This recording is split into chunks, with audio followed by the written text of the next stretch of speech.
안녕하세요. 보험 통행세 구분 기준과 적용 원칙은 있나요?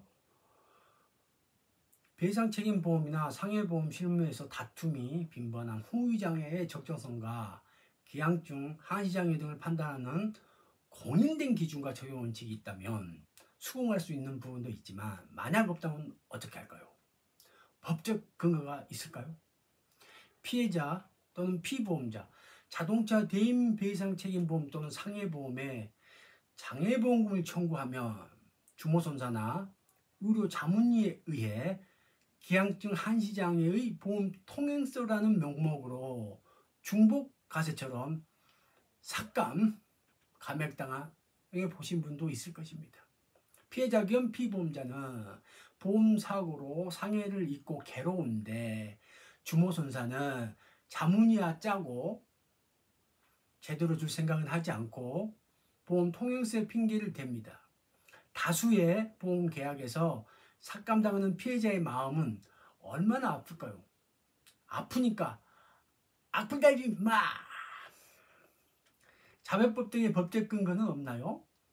자배법, 상법 등의 근거도 없이 기हाँ증이 있다거나 한시장애라며 배상금 또는 보상금, 상해보험에서 정액보험금을 삭감한다면 어떨까요? 무과실 책임주의고 피해자 보호라는 자배법 취지에 비추어 보험 통행세, 기हाँ증 한시장애로 책임을 제한하고 피해자를 괴롭히는 꼴이어서 서로 상충되기 때문에 자배법의 그런 규정 자체가 어렵습니다.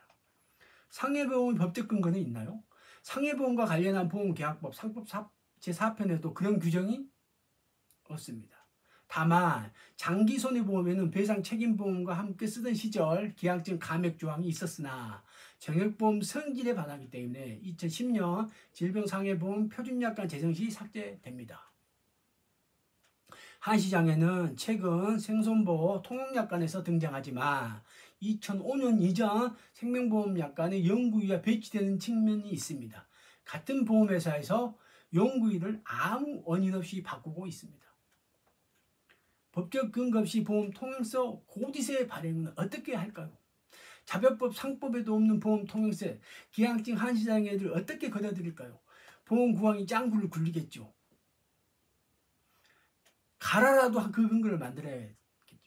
법적 근거도 없지만 주모손사의 의료자문 법률자문을 핑계로 토대로 보험 통행세 고지서를 발행하도록 명령을 내립니다. 그 근거의 내용, 사고와 인과관계 없다. 기हाँ증이다. 한시장애다. 옳고 그르다가 아니라 보험 제국의 현실이 이렇다는 겁니다. 보험 통행세 구분 기준과 적용 원칙은 있나요? 법적 근거가 없더라도 그 기준과 적용 원칙은요. 앞에서 언급한 것처럼 보험 통행세의 법적 근거도 없고 의료자문, 법률자문 등의 법적 근거도 없습니다. 그런데 그런 것을 핑계로 보험 통행세를 수고해 갑니다. 주모손사라는 보험 양아치가 강제적으로 핀을 뜯어가는 겁니다. 100번 양보해서 그럼 보험 통행세를 구분하는 공인된 기준과 원칙이 있느냐입니다. 그런 것을 제시하지 않으면 어떻게 될까요? 주모손사와 자문위 등의 임의적인 잣대로 걷어들인다는 겁니다. 불공정 그 자체입니다. 기준 등은 무엇인가요? 보험 통행세를 판단하는 공인된 기준과 기본 원칙이 있다면 얼마나 좋을까요? 그런 기준과 원칙 위에서 국제적 사건의 사안별 특징에 따라 판단할 수 있고 주요 쟁점을 해결할 수 있는 보험 판례나 분쟁 조정 사례가 있다면 그래도 읽을만 하고 배울 점이 있습니다. 당연히 눈여겨보고 받아들일 것은 받아들입니다. 그런 공인된 기준과 적용 원칙이 없다면 어떻게 할까요? 보험자의 일반적 주장을 그대로 옮기거나 전부인 척 모든 시각을 임의적인 기준 딴 내림에 고정하고 그것이 기준이라도 되는 듯 착각을 불러일으키게 하는 실무나 판례 등은 오히려 경계합니다. 그런 것은 당연히 선호할 수 없죠. 보험계약의 특성. 보험계약은 민법만 적용할 수 없고 특히 일반 상거래와 다른 점은 급부 반대급부의 원칙과 수주의 상등의 원칙이 적용된다는 점입니다. 독소조항이나 다툼이 되는 조항이라면 사전 약속이니까 적어도 사전에 적용 공인된 기준과 적용 기본 원칙 등이 있어야 하는데 보험 약관에도 없고 위험률 측정할 때도 없습니다. 어쩌라는 것일까요? 사전이 아닌 사후견입니다. 기हाँ증 장애나 진단과 관련해서는 자문위, 법기술자, 약관기술자, 자문기술자들이 사후 의견에 따라 좌지우지 된다는 점입니다. 자문위에게 물어야 됩니다. 자문위님, 당신은 뭘 보고 그렇게 판단한 것이고 그런 적용 기준과 원칙이 있나요? 그래야 비교 가능하니까요. 사전에 보험계약의 당사자 간에 약속한 기준이 아니라는 겁니다.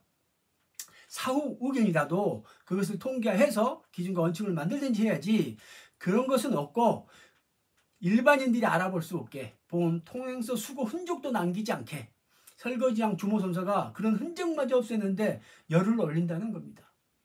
보험 통행세는 독소조항, 보험 통행세는 보험원리 파괴범.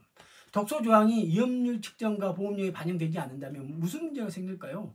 보험 구강에는 엄청난 이익이 되지만 급부 반대급부 원칙, 수지상등의 원칙인 보험 원칙, 보험 본질 그런 것을 모조리 뒤집어 버리는 꼴이 됩니다.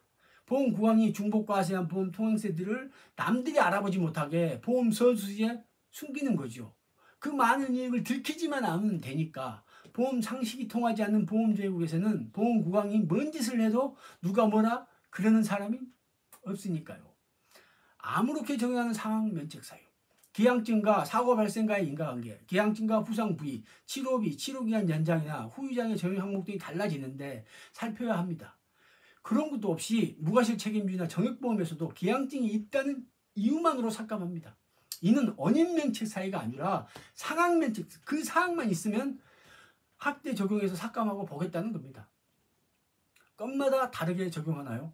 분쟁 조절 사례를 보면 민법으로 설명할 수 없는 부분이 많습니다. 보험 계약이니까요. 분쟁 조정 사례 참 허접합니다. 판단하는 공인된 기준이나 적용 기본 원칙이 없는 거지 같은 사례도 많습니다. 이는 오히려 분쟁을 해결하는 것이 아니라 분쟁을 야기합니다. 근본적으로 다툼을 줄일 수 있는 방향으로 접근해야 하지만 보험 통행세 고지세 발행이나 수고 기준 그리고 적용 원칙이 없으니까 케이스 바이 케이스처럼 그 한 건에만 초점을 맞춥니다. 그러니 맨날 다툼이 더 늘어나고 보험위원이 폭증하는 실정입니다. 판례님, 문제 조정 사례님, 자명은 바보 같지만 진짜 바보가 아니랍니다. 멍청하지만 보는 눈은 있어요. 그런 판례 조정 사례에는 속지 않으려고 무진장 예를 씁니다. 이상은 보험 통행세 구분 기준과 적용 원칙이 있나요에 관한 이야기였습니다. 궁금한 점, 좋은 의견 있으면 댓글로 달아주세요. 보험 상식을 추구하는 깡철 선사였습니다.